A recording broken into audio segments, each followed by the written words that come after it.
Le Conseil national palestinien, au nom de Dieu et du peuple palestinien, proclame l'établissement de l'État de Palestine sur notre terre, avec pour capitale Jérusalem la Sainte. Le 8 décembre 1987, tout bascule. Les habitants descendent dans la rue et jettent des pierres sur les soldats israéliens. Un banal accident de voiture a tout déclenché. C'est le début de l'intifada, un mot arabe qui veut dire soulèvement. La raison est très simple. C'est pour leur dire « Que faites-vous ici ? Votre langue est différente. » Au petit jour, les explosions réveillent la bande de Gaza. Des bombardements aériens de l'armée israélienne visent des positions du Hamas en réponse au déluge de roquettes tirées en direction du territoire israélien.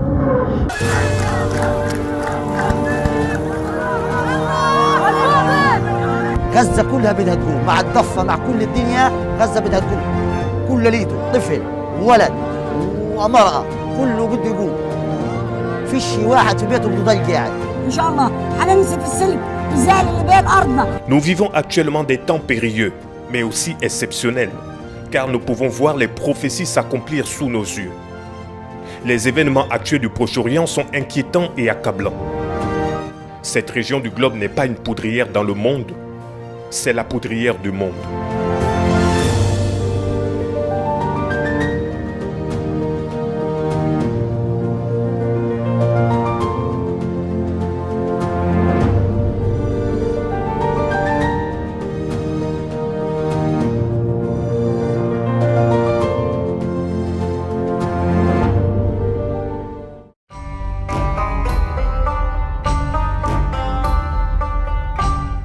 Comme les Écritures nous l'avaient promis, il existe aujourd'hui un nouvel État d'Israël, et cela depuis le 14 mai 1948. Ce petit pays de faible population a toujours provoqué la colère de beaucoup de nations, et il le fait de nos jours encore. Israël agit comme un enfant gâté, comme vous avez pu le voir dans la presse aujourd'hui.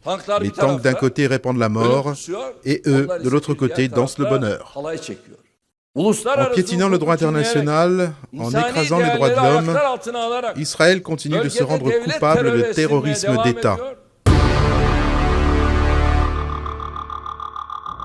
La Bible atteste que le devenir de l'État moderne d'Israël influera chaque nation, petite ou grande. Le rôle de la nation d'Israël reste crucial. Elle est l'horloge d'Élohim pour nous rappeler sans cesse les temps prophétiques que nous vivons.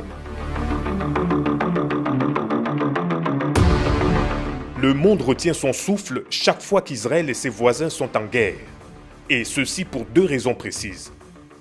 Premièrement, les nations occidentales redoutent les représailles du monde arabe, notamment au niveau des exportations du pétrole. Une pénurie de l'or noir paralyserait gravement leur économie. Deuxièmement, le monde est effrayé à l'idée qu'Israël se sente menacé et soit contraint d'utiliser son arsenal nucléaire, ce qui pourrait plonger le reste du monde dans une guerre nucléaire. Les États-Unis, l'Union européenne, d'autres pays, ainsi que des organisations mondiales, font de constants efforts et de multiples plans pour essayer d'amener la paix au Proche-Orient, mais ce sera en vain.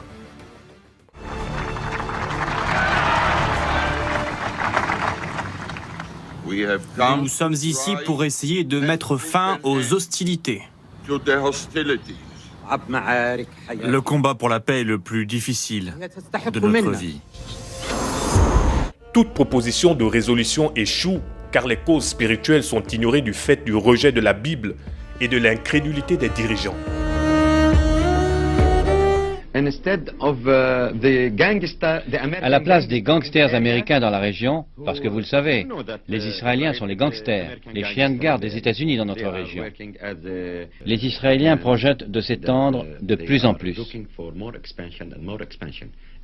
Les Israéliens ignorent délibérément les droits des Palestiniens. La vraie solution aux hostilités du Proche-Orient est spirituelle et non politique. La guerre ne se limite pas seulement à nos rapports avec les autres. Elle a son origine dans le péché qui se trouve dans le cœur de tout homme. Et selon la parole du Seigneur, l'homme est en guerre contre son Créateur à cause de sa transgression de la loi divine. Comment un homme en guerre contre son créateur peut-il être un instrument de paix pour les autres? Cela est impossible. Nous ne pourrons obtenir de paix véritable avec les autres qu'en étant avant tout réconciliés nous-mêmes avec le Créateur. Il faut traiter le mal à sa racine. C'est la réconciliation avec Yeshua Mashiach, le Sauveur, qui rend possible et efficace la réconciliation avec les autres. Si nous voulons expérimenter une paix durable, que ce soit entre Juifs et Arabes ou avec d'autres personnes, il est primordial de se réconcilier d'abord avec le Créateur, en faisant la paix avec lui, en acceptant Yeshua le Messie comme le Sauveur et Seigneur de notre vie. Sans cette expérience prioritaire et indispensable de la réconciliation de l'homme avec son Créateur, toute promesse de paix entre les hommes sera forcément passagère, illusoire et trompeuse.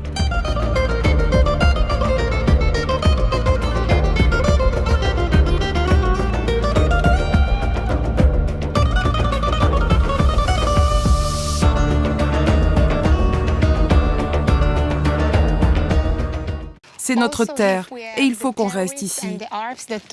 Même si les terroristes et les Arabes ne veulent pas qu'on vive ici. On n'apprend pas à nos enfants des choses négatives. On ne leur dit pas que les Palestiniens sont méchants ou des choses comme ça. On ne leur apprend pas à leur jeter des pierres.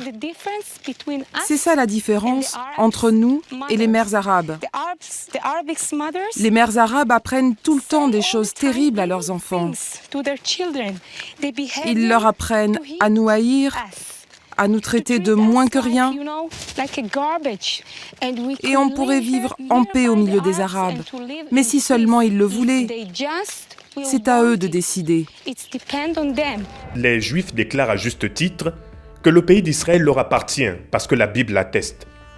Mais les Arabes musulmans, se basant sur le Coran, les accusent d'être des usurpateurs et affirment à leur tour que ce pays leur appartient. Les Juifs sont nos ennemis. Ils ont pris nos terres. Ils ne nous laissent pas vivre tranquilles chez nous. Ils ont volé tout ce qui était beau dans notre vie.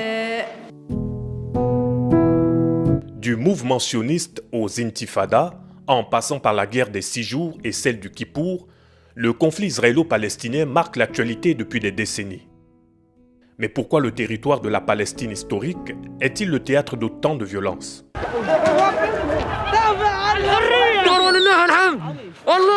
Dieu est grand et miséricordieux. On va tous les vaincre. On va vaincre les occupants. Dieu est grand.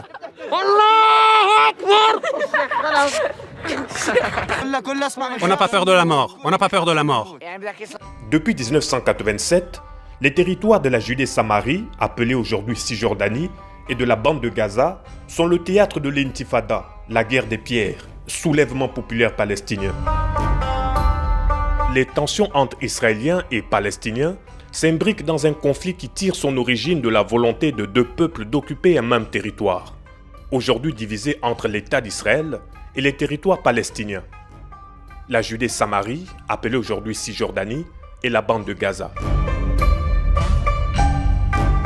La Palestine, une région du Moyen-Orient dont les frontières ont été modifiées à de nombreuses reprises au cours de l'histoire, a été habitée par plusieurs peuples depuis la préhistoire, dont les ancêtres des Juifs et des Arabes, qui revendiquent aujourd'hui le droit d'occuper cette terre. Vers la fin des années 1800, la région de la Palestine est sous l'administration de l'Empire ottoman et habitée principalement par des Arabes. En Europe, des communautés juives victimes de discrimination commencent à exprimer le désir de fonder un État juif en Palestine. Ce mouvement nationaliste prend le nom de sionisme. Le sionisme, dont Theodor Herzl est le précurseur, préconise la création d'un État pour le peuple juif. Les tendances politiques du mouvement considèrent que la terre d'Israël appartient de droit aux Juifs. Lors de la Première Guerre mondiale, les puissances européennes réorganisent les frontières du Moyen-Orient à la suite du démantèlement de l'Empire ottoman. Tandis que la France gère le territoire de la Syrie et du Liban actuel, la Grande-Bretagne a le contrôle du territoire de la Palestine. Le 2 novembre 1917 fut annoncé lors de la déclaration de Balfour la création d'un foyer national juif en Palestine. ce qui provoqua de vives réactions parmi les Arabes. En 1922, la Palestine fut placée sous mandat britannique par la Société des Nations. À partir de ce moment, les tensions et conflits entre Juifs et Palestiniens allèrent en s'amplifiant. En 1929, de grandes émeutes arabes déstabilisèrent les forces anglaises présentes. Au cours des années 1930, la persécution des Juifs en Europe, surtout dans l'Allemagne nazie, entraîne une forte immigration en Palestine.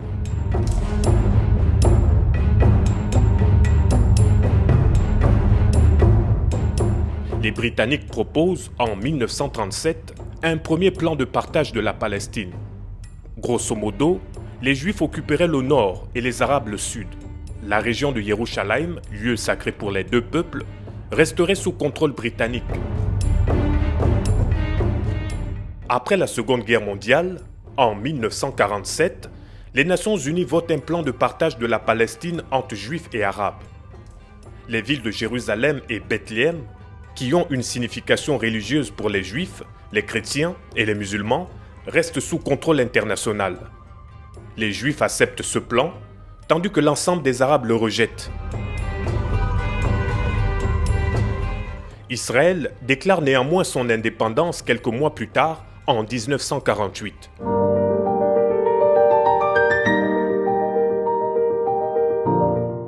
Les armées d'Égypte, de Transjordanie, d'Irak, de Syrie et du Liban lancent alors un assaut contre Israël.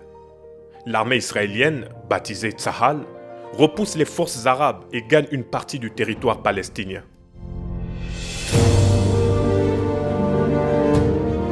À ce moment, la Cisjordanie est annexée par la Transjordanie, devenue la Jordanie, et la bande de Gaza est placée sous le contrôle militaire de l'Égypte. La guerre israélo-arabe de 1948-1949 met fin au mandat britannique avec les accords d'armistice israélo-arabe de 1949. À l'issue de cette guerre, plus de 700 000 Palestiniens partent en exil et autant de Juifs s'installent en Israël au cours des années suivantes. Cet événement marque le début du long conflit israélo-palestinien. Chaque année depuis, les Palestiniens commémorent cet exode qu'ils appellent la Nakba ou la catastrophe. في هاي الأرض اليوم ذكرى النكبة عام 71 إحنا موجودينها لنسبة إنه حقنا أرض فلسطين هي أرضنا هي حقنا لنسبة وجودنا بأن نرجع القدس. Le conflit israélo-palestinien poursuivra son escalade jusqu'à la prochaine guerre mondiale. Les menaces de l'ennemi d'une guerre contre Gaza ne signifient rien dans notre dictionnaire. Elles signifient seulement que le temps de notre revanche se rapproche. Nous n'accepterons pas de personne qu'on nous demande de nous contrôler et de garder Gaza sous contrôle.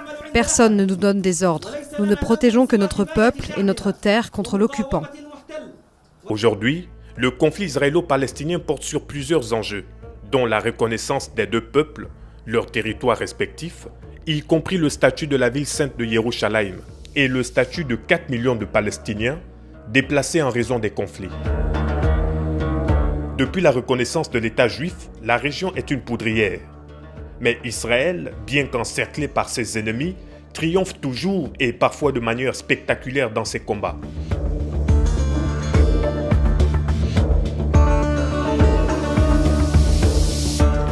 Et la reconnaissance de la souffrance, ainsi que d'autres mesures nécessaires pour un règlement global consistant en 2 États pour 2 peuples. Plusieurs événements tentent d'instaurer la solution à 2 États. La conférence de Madrid en 1991, les accords d'Oslo en 1993, le sommet de Camp David en l'an 2000 qui échoue, une autre tentative de paix échoue en 2013 et 2014. D'après les prophéties bibliques, les Juifs seront de nouveau exilés dans le monde entier lors de la Troisième Guerre mondiale. Israël sera partagé et Yerushalayim sera coupé en 2. Or, nous constatons que les nations ont pour projet de couper Yerushalayim en 2. Une partie pour les Juifs et une autre pour les Arabes. C'est cette division de la ville sainte qui provoquera la colère de Yeshua HaMashiach lors de son retour. J'appelle aussi, à ce titre, à une reprise des négociations entre les Israéliens et les Palestiniens dans le cadre de la recherche d'une solution à 2 États, Israël et Palestine, vivant côte à côte dans des frontières sûres et reconnues, avec Jérusalem comme capitale. je rassemblerai toutes les nations et je les ferai descendre dans la vallée de Yehoshaphat. Et là, j'entrerai en jugement avec elles à cause de mon peuple d'Israël, mon héritage qu'elles ont dispersé parmi les nations, et de ma terre qu'elles se sont partagées. Joël chapitre 4, verset 2. Le verbe partager dans ce verset se dit shalak en hébreu et signifie diviser, séparer ou encore dépouiller.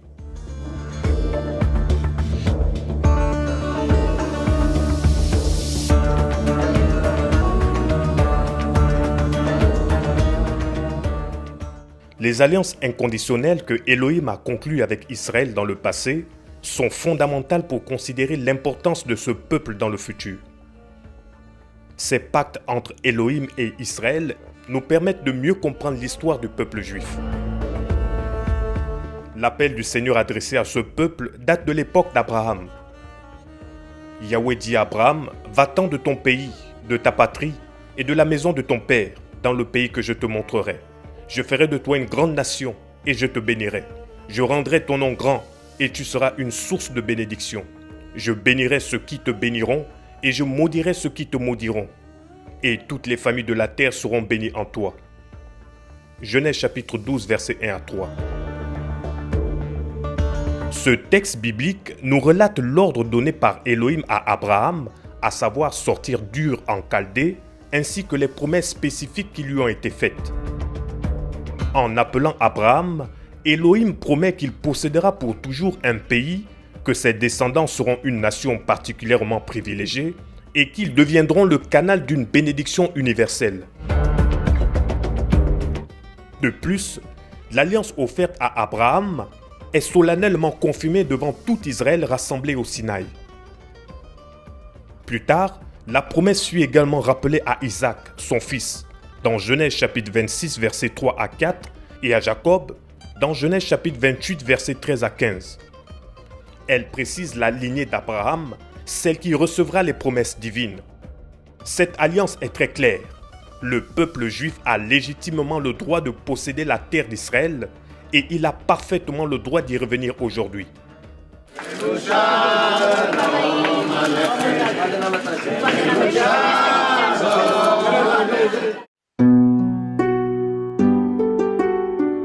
Elohim avait promis de sortir les Juifs de leur tombe, c'est-à-dire les nations où ils s'étaient enfuis depuis la déportation babylonienne, afin de les ramener sur la terre d'Israël.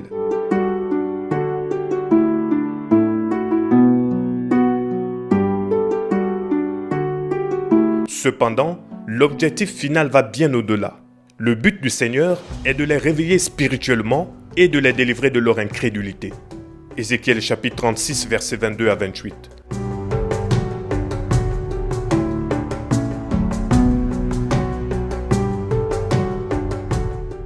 Elohim dit à Abraham, « Lève les yeux, et, du lieu où tu es, regarde vers le nord et le midi, vers l'orient et l'occident. Car tout le pays que tu vois, je le donnerai à toi et à ta postérité pour toujours. » Genèse chapitre 13, versets 14 à 15. Qu'en est-il des Arabes? Ce sont les descendants d'Ismaël, fils d'Abraham, et Elohim leur a aussi fait une promesse. Mais celle-ci ne consiste pas du tout à posséder la terre d'Israël. L'alliance qu'Elohim a contractée avec Ismaël concerne le nombre de ses descendants. Le Seigneur lui a fait le serment qu'il serait multiplié à l'extrême en lui déclarant « Je t'ai exaucé. Voici, je le bénirai, je le rendrai fécond et je le multiplierai à l'extrême. Il engendrera 12 princes et je ferai de lui une grande nation. » Genèse chapitre 17, verset 20. La promesse d'Elohim aux descendants d'Ismaël s'est fidèlement accomplie. De nos jours, ils sont 21 États arabes, comprenant une population d'environ 200 millions de personnes. Par contre, il n'existe qu'un seul État juif, avec une population d'environ 6 millions seulement. Et lorsque nous considérons la superficie des États arabes par rapport à celui d'Israël, le rapport est de 662 pour 1, c'est-à-dire que les pays arabes possèdent 13 270 000 km², plus que la superficie des États-Unis, alors qu'Israël n'en a que 20 000.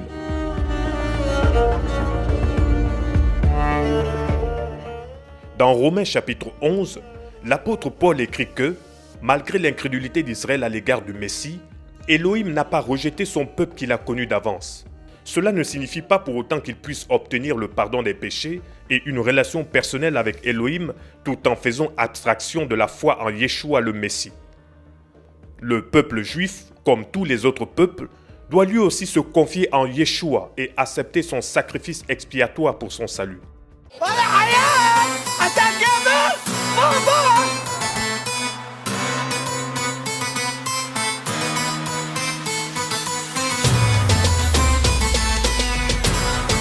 Rappelons-nous qu'avant les années 1960, le peuple palestinien n'a jamais existé.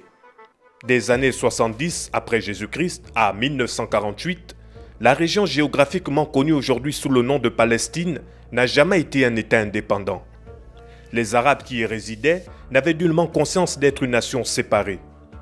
De même, n'oublions pas que Jérusalem n'a jamais été la capitale d'une quelconque nation arabe, mais celle du peuple juif, 1000 ans déjà avant Jésus-Christ. Comment les musulmans peuvent-ils aujourd'hui revendiquer Jérusalem comme une ville sainte de l'islam alors qu'elle n'est pas mentionnée une seule fois dans le Coran? Nous savons par contre qu'elle est citée plus de 800 fois dans la Bible, dont 350 versets sont des passages prophétiques en rapport avec le futur de cette ville. Le pays d'Israël n'a jamais été appelé Palestine, et cela jusqu'à la seconde révolte des Juifs contre Rome en l'an 142 et 145 après Jésus-Christ. C'est à cette époque que les Romains ont changé le nom d'Israël contre celui de Palestine pour gommer de sa mémoire son héritage juif. C'était aussi pour insulter les Juifs, car le mot Palestine vient du mot latin philistin, l'ancien ennemi majeur d'Israël.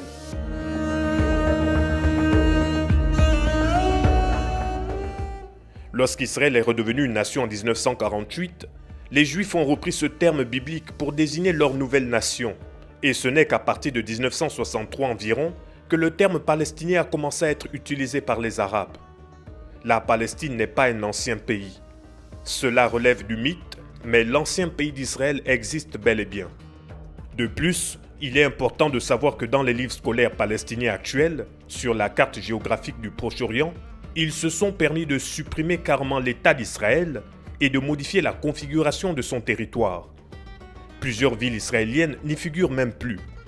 Tout ceci montre que le but final des Palestiniens, ainsi que de l'islam en général, n'est pas de parvenir à faire la paix avec le peuple juif, mais de l'éliminer purement et simplement du pays d'Israël. This remains the true core of the conflict. The persistent Palestinian refusal to recognize the Jewish state in any boundary. The issue of settlements is a real one, and it can and must be resolved in final status negotiations. But this conflict has never been about the settlements or about establishing a Palestinian state. It's always been about the existence of a Jewish state. Si nous examinons l'histoire, nous remarquons que des hommes ont toujours cherché à détruire Israël. De Haman à Hitler, les exemples abondent. Mais chaque fois, toutes les tentatives se soldaient par un échec. Comment se fait-il que les Syriens se soient arrêtés sur la rangée de collines de Ramat Golan? La réponse est écrite par un combattant du Mossad qui a questionné le commandant de la 9e division syrienne dans le Ramat Golan. Ils ont demandé au commandant de la division « Pour quelle raison vous êtes-vous arrêté dans la rangée de collines de Ramat Golan ?»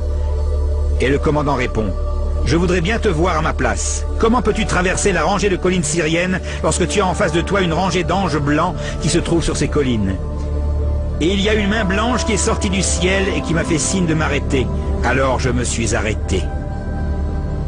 Lorsque les soldats israéliens ont vu les Syriens en rang face à eux et qu'un seul tank a suffi à faire reculer une rangée de tanks syriens, ils ne comprenaient pas ce qui se passait. Même pendant la guerre de 6 jours, lorsque l'un des commandants de la brigade des parachutistes était en visite au Pentagone aux États-Unis, il a demandé à ce qu'ils examinent les combats. En 2 heures, Shrem est conquise. Comment se fait-il qu'en moins de 24 heures, le mont du Temple se trouve entre nos mains ? Le commandant de la brigade des parachutistes a demandé au responsable du Pentagone américain « Analysez-moi le combat de la guerre de 6 jours ». Et le responsable de répondre « La guerre de 6 jours est impossible à analyser. Ce n'est pas une guerre comme les autres. On ne peut rien apprendre de cette guerre. C'est un miracle. It's a miracle. C'est un miracle. Ce n'est pas logique. » En étudiant l'histoire du peuple juif depuis sa naissance, Nous constatons qu'une main invisible lui donne toujours la victoire, alors même que les attaques qu'il subit semblent insurmontables.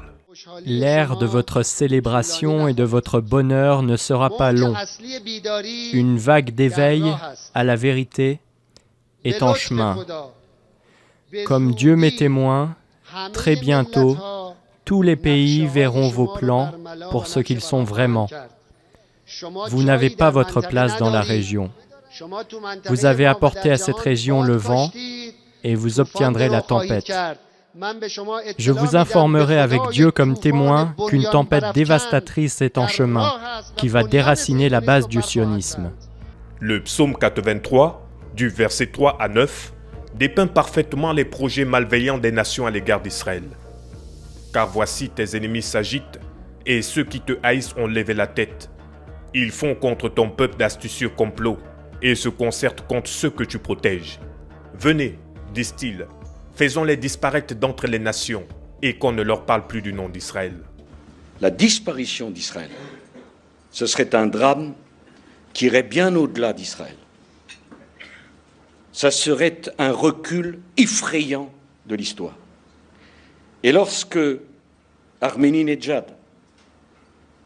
M. Khomeini, parle de rayer Israël de la carte, Israël doit savoir qu'elle ne sera pas seule dans ce combat pour la sécurité, que la France n'acceptera jamais que l'on remette en cause la sécurité d'Israël.